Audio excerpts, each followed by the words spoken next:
साथियों नमस्कार। कृषि दर्शन कार्यक्रम में आप सबका हार्दिक स्वागत है। कृषि कार्यक्रम के अंतर्गत कृषि दर्शन कार्यक्रम के अंतर्गत हम आपके लिए लेकर आते हैं कार्यक्रम चौपाल। चौपाल कार्यक्रम में हमारे साथ होते हैं कुछ वरिष्ठ वैज्ञानिक और कुछ हमारे प्रगतिशील किसान।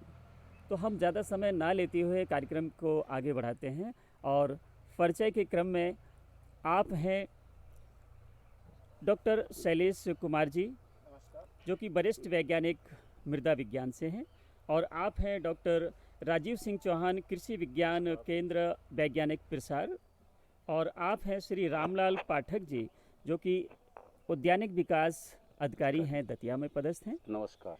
इसके साथ ही हमारे साथ जो किसान साथी भी हैं। तो आप कहाँ से आए हैं सर? मैं पुष्पेंद्र सिंह राजपूत, ग्राम एरई, जिला दतिया, मध्य प्रदेश से हूँ। आपका सर से क्या सवाल है, क्या पूछना चाहेंगे? सर, मैं खुद की नर्सरी तैयार करना चाहता हूँ। मैं बागवानी करता हूँ, तो वो नर्सरी कैसे तैयार की जाए और कहाँ उसकी ट्रेनिंग होगी, कैसे, ये जानकारी चाहिए सर से। तो जानकारी के लिए पहले तो यह है कि किसान को अपने को ऑनलाइन पंजीयन विभाग में कराना पड़ेगा। ऑनलाइन पंजीयन होने के बाद हम विभाग से इनकी ट्रेनिंग होती है भोपाल में, हमारे संचालनालय में, डायरेक्टरेट में होगी। और जब वहाँ से नर्सरी इनकी सैंक्शन हो जाएगी तभी यहाँ किसान को अनुदान के रूप में यहाँ स्थापित कराई जाएगी। नर्सरी स्थापित करने के लिए पहली शर्त तो ये है कि कम से कम 1 हेक्टेयर ज़मीन होनी चाहिए। नंबर 2, सिंचाई के साधन हो, फेंसिंग साधन हो। और दूसरे बात, मदर प्लांट शासकीय नर्सरियों से किस्मवार लगाने पड़ेंगे, तब नर्सरी की खोलने की अनुमति दी जाएगी। धन्यवाद सर, आपको इनका सवाल का जवाब मिल गया होगा, हमें उम्मीद है। और अब हम इसी क्रम में बढ़ते हैं और हमारे किसान साथियों से। आप कहाँ से आए सर? मैं ग्राम गोविंदपुर से हूँ, जिला दतिया, मध्य प्रदेश से हूँ। मैं टमाटर की खेती करता हूँ और मैं ये पूछना चाहूँगा सर से कि अगेती खेती करना चाहता हूँ मैं टमाटर की। उसमें सर बहुत समस्याएं देखने को, उसमें बीमारी ज़्यादा आती है, उसमें लीफ माइनर ज़्यादा आता है गर्मी के समय में। उससे छुटकारा पाने के लिए मैं कोई सुझाव पूछना। टमाटर की खेती अगेती आपने हो सकता है कि इस साल के जो मूल्य हैं बाज़ार में उसको देखते हुए डिसीजन लिया हो, सोचा हो, अच्छी बात है। कोई भी फसल अगर हम अगेती करते हैं मौसम के पहले या बाद में, इसे बोलते हैं फोर्सिस वेजिटेबल, मतलब बेमौसम की सब्जियां। इनको पहले उगाने के लिए पहले हमको एक प्लान बनाना पड़ता है कि अगर हम बेमौसम की सब्जियां कर रहे हैं, चूँकि वो मौसम उसका अनुकूल नहीं है, तो प्रतिकूल मौसम में कीट और रोगों का प्रकोप अधिक होता है। ऐसी स्थिति में हमें विशेष व्यवस्था के तहत टमाटर की खेती या सब्जी की खेती करनी होती है। ऐसे में या तो हम नेट हाउस, पॉली हाउस, शासन की जो योजना है उसके अंतर्गत करें। अगर हम ये सुविधाएं नहीं ले पा रहे हैं या शासन से हमें जो नियम है उसके अनुसार मिलने में समय लग रहा है, तो हम स्वतः अगर ऐसी खेती करते हैं। तो आपका सवाल था कि इसमें कीड़े और रोग ज़्यादा लगते हैं, तो सर्वप्रथम सबसे पहले हम अपनी मिट्टी की जाँच कराएँ और हम मिट्टी की जाँच के उपरांत उसमें देखें किस किस तत्वों की कमी है। इसके अलावा भूमि उपचार करें। जब हमको दिख रहा है कि हमें कीड़े लग रहे हैं टमाटर में, तो हम पहले भूमि उपचार करें। भूमि उपचार करने के बाद हम उसमें अपनी नर्सरी तैयार कर विशेष कर ध्यान रखें कि हम उसको प्रॉपर दूरी पे लगाएं और हम मेड़ बना के लगाएं। हमारे दतिया ज़िले में सामान्यतः कृषक टमाटर और बैंगन को प्लेन खेत में लगा देता है, जो एक अवैज्ञानिक विधि है। वैज्ञानिक विधि से आप 2 फुट और 2.5 फुट की डिस्टेंस से लगाएंगे और पौधे से पौधे की दूरी 1.5 से 2 फुट रखेंगे और प्रॉपर पानी लगाएंगे। समय समय पर आप उसमें कीट नियंत्रण और रोग नियंत्रण करेंगे। सबसे पहले तो पौध में ही समस्याएं आती हैं, तो जब हम पौध डाल रहे हैं तो नर्सरी का जो हमारी नर्सरी है उसमें उपचार कर लें। पर्याप्त मात्रा में जैविक खाद या केंचुआ खाद डालें उसमें, और उसके उपरांत जब उसको हम लगाएं तो हमें बेमौसम की सब्जियों में अत्यधिक कीटनाशकों की आवश्यकता पड़ती है। टमाटर में फ्रूट बोरर लगता है, जैसा आप बता रहे हैं। फ्रूट बोरर के लिए कोशिश करें कि पहले हम जैविक की तरफ जाएं। अगर जैविक से नियंत्रण नहीं होता है तो हम जो रासायनिक दवाइयां हैं, जिसमें क्यूनालफास है, प्रोफेनोफास है, इसके अलावा इनको हम अगर 2 ml प्रति लीटर पानी के मान से घोल बनाकर इसका छिड़काव करते हैं तो ये प्रारंभिक अवस्था में कीट नियंत्रण हो जाता है। अगर हमको दिखता है कि कीट की संख्या ज़्यादा बढ़ रही है तो हम फिर अन्य दवाइयों पर जाते हैं, जैसे इमामेक्टिन बेंजोएट है। इसको हम क्या करते हैं, आधा ग्राम दवाई 1 लीटर पानी में घोल बनाकर छिड़काव करते हैं। फिर बहुत अन्य ज़्यादा विषैली दवाइयों को टमाटर या सब्जियों पे इसलिए नहीं डालना चाहिए क्योंकि हम उसके फल तोड़कर तुरंत बाज़ार में ले जाते हैं। तो कोशिश ये करना चाहिए कि हम जितनी भी सब्जी वाली फसलें हैं उसमें हम शुरुआत में देखभाल रखें और 1-2 इल्ली हमको दिखाई दे तो वहीं से हमको नियंत्रण कर लेना चाहिए, तो ये समस्या नहीं आती। दूसरा, रोग की बात की आपने, रोग लगता है, रोग उसमें डैम्पिंग ऑफ आता है, जिसे आर्द्र गलन कहते हैं। आर्द्र गलन ये नर्सरी से आता है जिसमें तना गल जाता है नर्सरी में ही, और कई बार पूरी नर्सरी ख़राब हो जाती है। ऐसी स्थिति में हम वहाँ कोई भी बावस्टीन दवा भी आती है उसको 2 ग्राम दवा 1 लीटर पानी में मिलाकर घोल बनाकर छिड़काव करें। इसके अलावा उसको अगर हम खेत से ट्रांसप्लांट करने के लिए नर्सरी ले जा रहे हैं तो उसमें बावस्टीन प्लस या मैंकोजेब या कार्बनडाजिम प्लस थायरम का घोल बनाकर 5-10 मिनट उसकी जड़ों को डुबो के रखें। उसके उपरांत उपचार करके हम पौध ट्रांसप्लांट करेंगे तो ये समस्या आपको नहीं आएगी। बिल्कुल सर, आपने हमारे किसान साथियों के लिए बहुत ही उपयोगी जो जानकारी दी है, आपको बहुत बहुत धन्यवाद। और अब हम आगे और बढ़ते हैं। हमारे किसान साथियों के मन में कई जिज्ञासाएं, कई सवाल लेकर आए हैं, तो हम बात करते हैं। आप कहाँ से आए हैं? रामसागर ग्राम खुड़न, जिला दतिया, मध्य प्रदेश। हम फूल की खेती करते हैं और फूल की लगाने के बाद 1.5 महीने बाद उस पर रोग आ जाता है, फूल सूखने लगते हैं, फिर फूल आता है तो उसमें इल्ली आ जाती है। बस हम केवल उसी का समाधान चाहते हैं। इल्ली लग जाती है, तो सर ये हमारे साथी का सवाल है। अभी जैसे कि आप टमाटर वाली समस्या बता रहे, फूल में भी इल्ली की समस्या बहुत ज़्यादा रहती है, तो आप देखते हैं कि वो तने में जो तना छेदक कीट वो रहता है उसमें लग जाता है। तो आप फूल में भी दवाइयों का स्प्रे अत्यधिक होता है, गेंदा की विशेषकर बात कर रहे हैं, तो उसमें हमने जो दवाई बताई है आपको, क्विनाल्फास, क्लोरोपाइरिफास, ये 2 ml दवा प्रति लीटर पानी के मान से घोल बनाकर हम छिड़काव करते हैं 8-10 दिन पर, क्योंकि ये फूल में नमी रहती है, मॉइस्चर ज़्यादा रहता है फूलों की खेती में, और जहाँ नमी ज़्यादा होगी वहाँ कीड़ों का प्रकोप ज़्यादा होता है। इसके अलावा आप प्रोफेनोफास है या एमामेक्टिन बेंजोइट है या प्रोफेक्स सुपर है, ये दवाइयाँ हैं बाज़ार में, इनको आप डालें तो इससे नियंत्रण होगा। और थोड़ा सा फूल को आप लगाते समय थोड़ा ध्यान रखें कि थोड़ा डिस्टेंस पे, हम लोग क्या है सामान्य तौर पर बहुत ज़्यादा कंजस्टेड, बहुत ज़्यादा घना उनको लगा देते हैं, तो उसमें हवा का आवागमन नहीं होता है और नमी वैसे ही रहती है, तो कीड़ों का प्रकोप ज़्यादा होता है। हम फूलों को भी अगर विधिवत तरीके से थोड़ा दूरी, प्रॉपर दूरी पर लगाएं और एक लाइन कतारबद्ध तरीके से लगाएं तो ये कहीं काफ़ी अच्छा होता है और कीट नियंत्रण में सहयोगी होता है। बिल्कुल धन्यवाद सर। और हम उम्मीद कर रहे हैं कि जो हमारे साथी ने सवाल पूछा है उनका सवाल का जवाब बखूबी मिल गया होगा और उन्हें समझ में भी आ गया होगा और इसका लाभ भी लेंगे। अब हमारे साथ और किसान साथी हैं जो कि ककरौआ गांव से आए हुए हैं और हम इनका सवाल भी जानते हैं। आप अपने विषय में बताएं। कहाँ से? मेरा नाम रामेश्वर कुशवाहा, ग्राम ककरौआ से बिलोंग करते हैं। जी, आपका क्या सवाल है ककरौआ से जो आए हैं आप रामेश्वर जी? सर मेरा सुझाव यह है कि जो उद्यानिकी अपना रहा है इसमें कभी कभी बाजार मार्केट नहीं मिल पाते हैं। जैसे आज नींबू है 5 रुपये किलो बिक रहा मंडी में, फिक रहा। तो मेरा इस पर सर विचार ये है कि FPO बन जाए और FPO बनाकर हम टीम की शक्ति से किसी कंपनी को मतलब जॉइंट में उसमें मार्केटिंग करते हैं तो इकट्ठा पूरा माल जाएगा और कहीं मंडी में जो एक समय निकल जाता है एक जो और जो बिचौनिया है जो उसका लाभ लेते हैं आड़तिया वर्ग के लोग, तो वो सीधा किसान को मिलेगा इसका लाभ। मेरा सर यही सुझाव है। बहुत अच्छा सवाल है सर आपका, क्योंकि ये शासन भी बहुत प्रयास कर रहे हैं कि किसानों को सीधे कंपनियों से जोड़ा जाए, उनको जो योजनाएं हैं वो सीधे तौर पर उनको दी जाए। तो FPO कैसे गठन करें और इसको सस्टेन करने के लिए क्या है? आप सर आप हमारे इनका सवाल का जवाब दीजिए। आपने बहुत ही अच्छा प्रश्न किया हुआ है। आप केवल नींबू की बात नहीं, जितने भी क्रॉप हैं, चाहे सब्जी वाली हों, चाहे फल वाले हों, चाहे अनाज वाले हों, इन सब का प्रोडक्शन होता है। तो इसको जो है मार्केट में हम कैसे ले जाएं, तो इसके आप बात किए कि FPO farmer producing organization company होती है, ये बनाई जाती है किसानों के द्वारा। ये किसान अपना खुद मतलब कि जो है एक संगठन बनाते हैं। इस संगठन के अंतर्गत एक FPO में कम से कम जो है 200 किसानों को जो है ऐड किया जाता है। 200 किसान एक साथ रहते हैं और इनको जो है सदस्यता दी जाती है और इनसे किसी भी एक तरह का मतलब जैसे उत्पाद करना हो, जैसे आप नींबू के बारे में किए कि कुछ किसान जो है नींबू ही पैदा करें और इनको एफपीओ के द्वारा ही, एफपीओ इसमें जो है कोई अध्यक्ष होगा, कोई सेक्रेटरी होगा, कोई मैनेजर होगा, तो ये आपस में ही मिल करके एक उसमें से व्यक्ति को सौंपा जाएगा कि आप सारे नींबू को लेकर के और मार्केट में जो है जाएंगे, मार्केट में लेकर के जाएंगे और जहाँ अच्छा भाव होगा वहाँ बेचेंगे।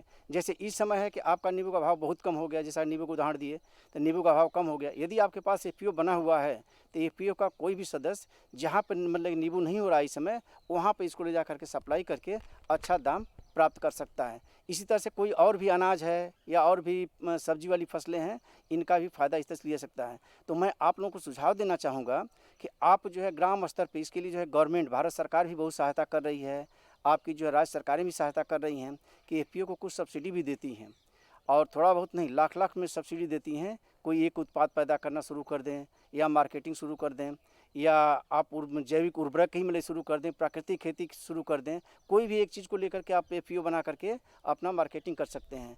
इस समय दतिया में भी हम देख रहे हैं कि 2-3 एफपीओ बने हुए हैं जो कि बहुत अच्छा काम कर रहे हैं। जैसे आपका एफपीओ जो है एक गुड़ का काम करता है, जैविक गुड़ बना रहा है। एक जो ककरुआ के जो किसान भाई बोले हैं, इनका भी एफपीओ है, ये भी जो है एफपीओ बना करके बहुत अच्छा काम कर रहे हैं। तो एफपीओ के द्वारा यदि आप काम करते हैं तो निश्चित ही आप अपने पैदावार का जो है अच्छा उत्पादन ले सकते हैं। तो आप लोग एफपीओ बनाइए और उसका जो है अधिक से अधिक जो है फ़ायदा लीजिए। सर बहुत बहुत धन्यवाद, आपने जो हमारे साथियों के सवाल का जवाब बहुत ही अच्छे ढंग से दिया है, और हम उम्मीद करते हैं कि इनके सवाल का जो जवाब है वो बिल्कुल मिल गया होगा। और हमारे कुछ और साथी बैठे हैं मन में प्रश्न लिए हुए, तो आप कहाँ से आए हैं सर? सरोल दतिया, क्या राम कहना बिहारी चाह रहे देवी। हैं, आपका हम क्या ये जैविक सवाल है? खेती करते हैं, अच्छा, कुछ थोड़ी जैविक खेती करने लगे हैं, तो उसमें अभी लाभ थोड़ा हो रहा है। और जो नैनो खाद बताया डॉक्टर साहब ने, उसके बारे में जानकारी लेना चाहते हैं। अच्छा, आपका सवाल जो जैविक खेती कर रहे हैं सर, तो उसमें लाभ कम हो पा रहा है, तो इसके लिए इनका सवाल का जवाब आप बताएं सर। आपने बहुत अच्छा प्रश्न किया है। जहाँ तक रासायनिक और जैविक खेती की हम जो है तुलना करते हैं, तो निश्चित ही रासायनिक जो खेती करते हैं उसमें पैदावार पहले ज़्यादा मिलते हैं और जैविक में कम मिलना शुरू होता है। लेकिन जैविक खेती करेंगे तो उसमें देखेंगे कि 2-3 साल के बाद आपका पैदावार बढ़ना शुरू हो जाएगा। 2-3 साल समय लगता है। 2-3 साल के बाद जो है जब इस्टेब्लिश हो जाता है उसमें जो है जैविक कार्बन की मात्राएं, तो आपका जो है जैविक खाद से जो है आज जैविक खेती जो है पैदावार मतलब कि उसकी अच्छी मिलने लगेगी। और रासायनिक खेती जो है आपका एक तरह से जो नुकसानदायक ही होगा। और हम आपको एक बताना चाहेंगे, जब रासायनिक खेती और जैविक खेती करते हैं तो ये आप बाज़ार में भी देखे होंगे कि जैविक खेती का जो प्रोडक्शन होता है, जो उत्पाद होता है, उसका मूल्य जो है बहुत ज़्यादा ही मिलता है रासायनिक खाद के कंपैरिजन में। तो रासायनिक खाद जो है आप यदि खेती करते हैं तो देखेंगे कि उसका यदि उत्पाद जो है करते हैं तो उससे मूल्य कम मिल रहा है और उसका ज़्यादा मिल रहा है, तो आपका निश्चित ही जैविक खेती से ज़्यादा फायदा हो रहा है। दूसरी बात आपको बताना चाहेंगे कि यदि जैविक खेती करते हैं तो इससे आपका जो है मिट्टी में उर्वरा शक्ति जो है बनी रहती है मिट्टी की, जिससे आगे और भी कोई फसल लेंगे तो उसका पैदावार अच्छा मिलेगा। रासायनिक खेती करते जाएंगे तो इससे जो है एक समय ऐसा आएगा कि आपके मिट्टी का स्वास्थ्य जो है बिगड़ता जाएगा, क्योंकि रासायनिक जो है खाद देते हैं तो आप निश्चित ही जो है संतुलित मात्रा में नहीं देते हैं, तो आपके मृदा का जो है स्वास्थ्य जो है घटता ही जाता है। तो और आपको बताना चाहेंगे कि जो जैविक खेती करते हैं उसमें आप जो है कि कौन कौन से जैव उर्वरक दे रहे हैं, तो उसमें जैसे आप वर्मी कंपोस्ट बनाते होंगे, थोड़ा सा उनकी तरफ कीजिएगा कि बनाते हैं या नहीं वर्मी कंपोस्ट। तो वर्मी कंपोस्ट जो बनाते हैं तो आप निश्चित ही जो है उससे फ़ायदा भी जानते होंगे कि उसका क्या है। तो वर्मी कंपोस्ट बनाने के लिए थोड़ा सा हम मतलब कि आप लोग करेंगे कि इसके लिए भारत सरकार भी, राज्य सरकार भी आप लोगों को जो सहायता करती है, और इसके लिए जो है वर्मी बेड बनाने के लिए जो है आपको बेड भी देती है, उसमें सब्सिडी भी देती है। तो आप वर्मी कंपोस्ट बनावें, एक इसका भी जैव उर्वरक मतलब के यूज़ कर सकते हैं। और जैव उर्वरक में आपको हम सबसे सस्ता एक जैव उर्वरक के बारे में बताना चाहेंगे या जैविक पदार्थ के बारे में, कि जिन किसान भाइयों के पास पानी की सुविधा हो और उन कहते हैं कि मेरे पास पशु नहीं तो कहाँ से उर्वरक लावें, तो पानी की यदि सुविधा हो तो आप जो है हरी खाद का जो है प्रोडक्शन करें, हरी खाद जो है लगावें। हरी खाद लगाने का सबसे अच्छा समय होता है मई और जून। मई जून में लगाइए और जुलाई में जब बारिश होती है तो उस समय आप जो है इसको मिट्टी में पलट दीजिए। तो इसमें आपका जो है हरी खाद जो है जब मिट्टी में पलटेंगे तो बहुत ही अच्छा आपका जो है मिट्टी का स्वास्थ्य बनेगा और पैदावार जो भी लगाएंगे अच्छा होगा। जैसे धान की खेती के लिए यदि करते हैं तो धान की खेती में देखेंगे कि आपके खरपतवार भी बहुत कम लगते हैं, रोग ब्याध भी बहुत कम लगते हैं। इससे जो है आपका धान का उत्पादन भी अच्छा होता है। और जो रासायनिक खाद देते हैं उसमें जो है करीब करीब जो है 70 से 75% जो है आप बचा लेते हैं। तो इस तरह से आप जैविक खाद जो है करते हैं तो उससे फ़ायदा ही होगा। एक और साथी हमारे बीच में हैं, आप कहाँ से आए? हमारा नाम बादाम सिंह यादव है, ग्राम केवलारी से, जिला दतिया, मध्य प्रदेश से। आप क्या पूछना चाहेंगे? हम वैज्ञानिकों ये से? पूछना चाहते कि ये नैनो यूरिया या नैनो डीएपी चला है, इसको कैसे यूज करना है? बहुत अच्छा किसान भाई ने प्रश्न किया है। आज के समसामयिक प्रश्न किया जाए तो बहुत अच्छा ही प्रश्न है। अभी भारत सरकार भी जो है इस पर बहुत जो है जोर दे रहा है नैनो यूरिया और नैनो डीएपी के लिए। तो सबसे पहले आप जान लीजिए कि नैनो यूरिया और नैनो डीएपी ये जो है क्या है। ये जो है आपका जो दाने के रूप में यूरिया था उसी को जो है वैज्ञानिकों द्वारा और जो है संस्थाओं द्वारा इसको जो है तरल रूप में ले आ करके और इसको जो है नैनो जो पार्टिकल होता है उस रूप में परिवर्तित कर दिया गया है। इससे क्या होता है कि जो इसको हम फसल पर देते हैं तो इसके करीब 99.5% पूरा का पूरा जो है पौधा जो है एब्जॉर्ब कर जाता है। अब बात आती है कि इसका हम प्रयोग कैसे करें। तो किसान भाइयों आप लोगों को बताना चाहेंगे सबसे पहले यूरिया के बारे में कि आप नैनो यूरिया का यदि प्रयोग करते हैं तो मान लीजिए इसमें धान की फसल लगाए हैं, धान की फसल में उर्वरक दे चुके हैं, लेकिन उदाहरण के तौर पर बताना चाहेंगे कोई भी फसल लगाइए तो उसमें जो आपका नत्रजन मतलब नाइट्रोजन जिसको आप लोग कहते हैं, इसकी आधी मात्रा आप क्या करेंगे बुआई के समय आधार खाद के रूप में दे देंगे। किस रूप में? यूरिया खाद के रूप में जो दानेदार आती है। और जो डीएपी या पोटास होता है या जिंक होता है ये तो देंगे ही पूरी मात्रा में। अब बात आती है कि पौधा मतलब कि आपका बुआई हो गई, बुआई के बाद 25 से 30 दिन के बाद सिंचाई करते हैं। सिंचाई के उपरांत नैनो यूरिया का आप जो है 1 लीटर में 4 ml आप नैनो यूरिया को मिलाएंगे। इसी हिसाब से टंकी में आप 15 लीटर की टंकी होती है तो 15 में 15 चौका 60 ml जो है आप मिला देंगे नैनो यूरिया और इसको अपने फसल पर छिड़काव करेंगे। आपका नैनो यूरिया का बाटला आता है 225 ml का या 500 ml का आता है तो 500 ml का 1 एकड़ के लिए जो है पर्याप्त होता है। तो इसको जो है जो भी हम बताए हैं मात्रा 1 लीटर में 4 ml इसके हिसाब से मिला करके 1 एकड़ में आप जो है 1 बाटल 500 ml का प्रयोग कर सकते हैं। तो एक बार 20 से 25 दिन पे और दूसरा आप जो वो करेंगे तो जब गभोट की अवस्था आती है या कहिए कि जो है 60 से 70 दिन की अवस्था पे आप जो है इसका छिड़काव करेंगे। धान हो या गेहूँ हो या कोई फसल हो तो इस पर जो है 20-25 दिन का जो है अंतर दे करके जो बताए गए मात्रा के अनुसार आप नैनो यूरिया का छिड़काव कर सकते हैं। रही बात नैनो डीएपी की, नैनो डीएपी भी जो है आपको जो है मार्केट में आ गया है। इसको भी आप प्रयोग करने के लिए चाहे धान हो या गेहूँ कोई फसल हो तो आधार खाद के रूप में आधा फास्फोरस जो है आप डीएपी से या एसएसपी सिंगल सुपर फास्फेट से दे सकते हैं। शेष मात्रा जो है आप जो है नहीं देंगे। यूरिया की मात्रा आधा मतलब देंगे। इसके बाद जो है पोटास पूरा दे देंगे, जिंक पूरा दे देंगे और भी जो माइक्रोन्यूट्रिएंट से पूरा का पूरा जो है आधार खाद के रूप में दे देंगे। डीएपी को जो है आप रख लेंगे और यूरिया भी बाद में मतलब कि जो शेष यूरिया जो है बाद में डालेंगे नत्रजन वाली खाद। और डीएपी की शेष मात्रा जो है 20 से 25 दिन पे आप जो है 1 लीटर में 10 ml आप जो है मिलाएंगे और इसको जो है मिलाने के बाद इसी तरह से टंकी में 15 है तो 15 दाम मतलब करीब 100 ml जो है आप डीएपी मिला करके आप जो है 1 हेक्टेयर में जो है 1 बाटल 250 ml का बाटल आता है करीब 1 एकड़ में जो है आप इसका जो है छिड़काव कर सकते हैं। इसको भी वहीं 20 से 25 दिन पे 2 बार में जो छिड़काव करेंगे इससे जो देखेंगे कि आपका यूरिया डीएपी बचत होगा, पैसे में बचत होगा और आपका जो भी मतलब कि डीएपी मतलब कि ऊपर से स्प्रे करेंगे छिड़केंगे पूरी की पूरी मात्रा जो है पौधा जो है एब्जॉर्ब कर लेता है।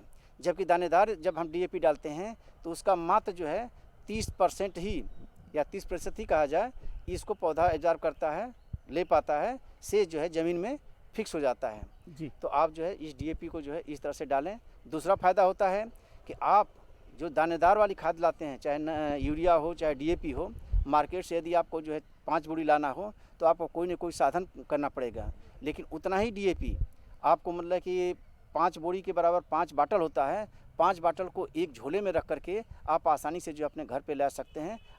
तो मतलब कि आवागमन में भी सुविधा होती है। तो इस तरह से आप जो है नैनो DAP और नैनो यूरिया का प्रयोग कर सकते हैं। जी। और दूसरा जो काम मतलब कि एक और फ़ायदा बताना चाहेंगे, इससे जो है पर्यावरण जो है प्रदूषित नहीं होता। बहुत बहुत धन्यवाद सर, आपने बहुत ही उपयोगी महत्वपूर्ण जानकारी दी है। और हमारे साथ में एक और किसान भाई हैं। रमेश कुशवाहा, नगर परिषद बड़ौनी, जिला दतिया। मेरा सर सवाल सर चौहान सर से है। मैंने सर करीबन आधा हेक्टेयर में बैगन की सब्जी लगाई है, तो उसमें सर फल आते ही कीड़े का प्रकोप हो गया है सर। तो इसके समाधान के लिए सर मैं चाहूँगा कि जी चौहान सर आपसे सवाल। जी, जैसा कि आप जानते हैं बैंगन में सबसे ज़्यादा कीटों का प्रकोप होता है। इसमें फल छेदक इल्ली लगती है जिसे फ्रूट बोरर बोलते हैं। तो पहले तो जैसा कि आप समझ रहे हैं कि हम सब्जियों को जितना भी हो रासायनिक जो केमिकल हैं उनसे बचाकर रखें, रासायनिक दवाइयों से बचाकर रखें। कोशिश ये हो कि हम प्राकृतिक तौर पर या जैविक तौर पर कीट नियंत्रण को अपनाएं। इसके लिए सबसे पहले हम अपने, जैसा कि हमारे साथी वरिष्ठ वैज्ञानिक डॉक्टर SK सिंह ने आपको बताया था कि भूमि की तैयारी से ही कीट और रोग नियंत्रण का कार्य किया जाता है। सर्वप्रथम हम गहरी जुताई करें और कोशिश करें जिस खेत में हम बैंगन बार बार लगा रहे हैं तो उसको फसल चक्र अपनाएं। एक बार उसमें बैंगन ना लगा के दूसरे खेत में लगाएं। इसके अलावा हम शुरुआती अवस्था में अगर हम, तो क्या होता है कि किसान को अपने खेतों को नियमित निगरानी करना चाहिए। सही मायने में वही किसान होता है। हमारा तो ये मानना है, हमारे वैज्ञानिकों का ये मानना है, सोच से ये तय हुआ है कि अगर हम फसलों को और बाग बगीचों को अपना नियमित देखते हैं तो वो अपनी रिक्वायरमेंट, अपनी आवश्यकता खुद बता देते हैं। अगर हम शुरुआत में देख रहे हैं तो हमको दिख रहा है 1-2 इल्ली है, तो हम कोशिश करें कि जो भी बाज़ार में जैविक कीट हैं, चाहे नीम ऑयल है, चाहे और जो बाज़ार में दतिया में मिल रहे हैं, उनको हम प्रारंभिक अवस्था में छिड़काव करें। इसके अलावा जैसे अपना घर पे हम बना लेते हैं, जैसे आपका मट्ठा है, दूध से जो मट्ठा बनता है उसका फर्मेंटेशन, उसको सड़ा लें। उसमें जितने भी विषैले पेड़ पौधों की पत्तियां हैं, जैसे नीम है, धतूरा है, अकौआ है, इसके पत्ते हैं, फल हैं, इनको सड़ाकर 10-12 दिन तक अगर हम रख देते हैं कपड़ा बांध के, तो इसमें फर्मेंटेशन की क्रिया होती है, किडबन की क्रिया होती है और उसमें एक जहरीला उत्पन्न हो जाता है। उसको हम छिड़काव करते हैं तो उससे भी शुरुआती अवस्था में कीट नियंत्रण होता है। इसके अगर संख्या ज़्यादा बढ़ती है तो हम रासायनिक दवाई की तरफ जाएंगे। तो रासायनिक दवाई में हम जो क्विनाल्फास है, क्लोरोपायरीफास है, प्रोफेनोफास है या प्रोफेक्स सुपर है, इन दवाइयों का छिड़काव हम करते हैं। बैंगन में कीट की समस्या ज़्यादा रहती है तो बैंगन में कम से कम 8-10 दिन पर एक बार कीट नियंत्रण की दवाई डालते हैं अगर हम उसको बड़े स्तर पर कर रहे हैं। लेकिन सावधानी ये रखें कि हम कभी भी कीटनाशक दवाई का प्रयोग करें तो दवा डालने से पहले हम फलों की तोड़ाई कर लें बाज़ार ले जाने के लिए, और हम जब दवा डाल दें तो कोशिश ये करें कम से कम 4 से 5 दिन तक हम उसके फल को ना तोड़ें, जिससे हम उसको बाज़ार में बेचें और जनहानि हो। आजकल देखने में आ रहा है कि हर घर में बीमारियां हो रही हैं, किसी को BP है, किसी को हार्ट है, किसी को कैंसर है। ये सबसे ज़्यादा अत्याधुनिक दवाइयों का, रासायनिक दवाइयों का प्रयोग करने से हो रहा है। तो सब्जियों और फलों में मेरे मित्रों इतना ध्यान रखा करें।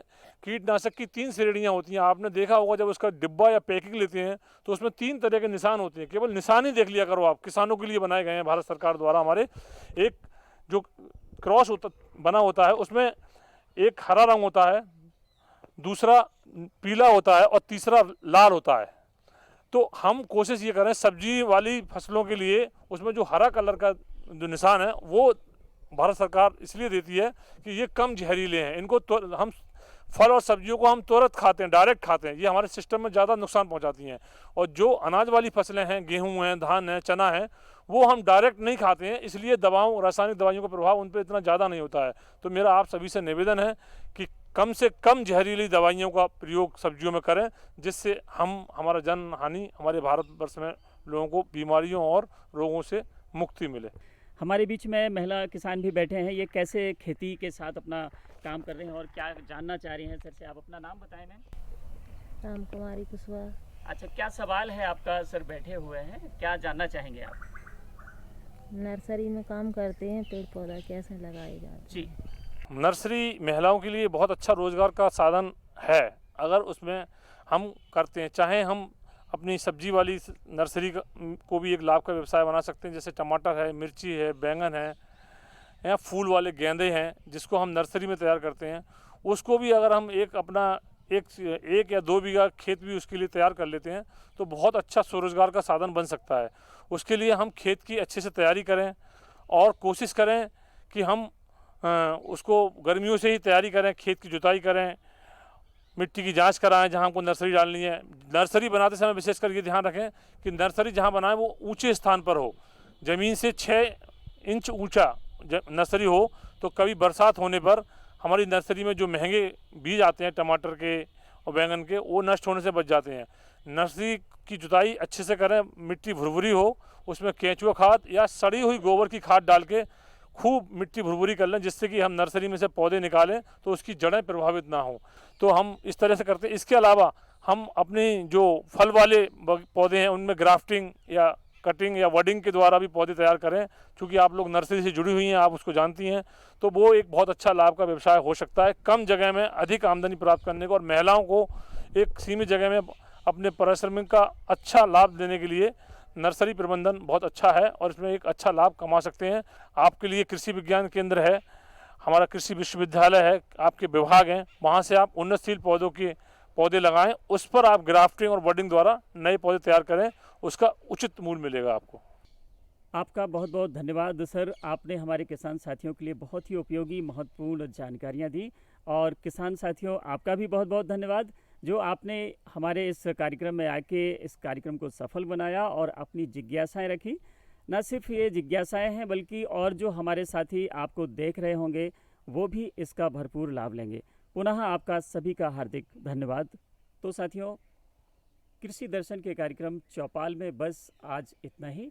अगले कार्यक्रम में फिर हमारी मुलाकात होगी, तब तक के लिए नमस्कार।